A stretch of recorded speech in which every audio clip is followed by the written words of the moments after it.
High বন্ধুরা, good morning. সকাল সকাল স্নান করে পুজো সেরে নিয়েছি। সকালে টিফিনে বানিয়েছিলাম পরোটা, চিনি দিয়ে সোনাই খেয়ে নিল, আমি চা দিয়ে খেয়ে নিয়েছি। ব্যাস, তারপরে রেডি হয়ে চলে গেলাম মায়ের বাড়িতে। কাকা কাকিমা চলে যাওয়ার কথা ছিল, তাই জন্য দেখা করতে গেছিলাম। গিয়ে দেখি কাকার কাকিমা মারপিট করছে।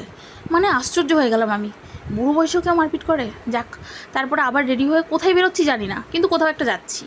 তো মাঝ রাস্তায় গাড়ি থামিয়ে সোনাই, কাকা, কাকিমা এরা সবাই একটু লুচি তরকারি খেলো, আর আমরা এই চা বিস্কুটই সন্তুষ্ট হয়ে গেলাম। চা বিস্কুট খেতে খেতে প্ল্যানিং করছিলাম কোথায় যাব প্রথমে।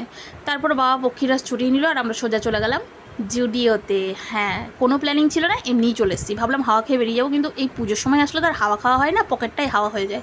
মা গিয়ে আগে আমার ছেলের জন্য দেখছে, আমি মেয়ে, আমাকে না দেখে আমার ছেলের জন্য দেখছে।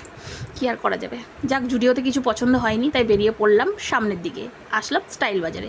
স্টাইল বাজারের গ্রাউন্ড ফ্লোরে আছে সব মেয়েদের কালেকশন, তার উপরে আছে বাচ্চাদের, আর তার উপরে মানে সেকেন্ড ফ্লোরে আছে ম্যান কালেকশন।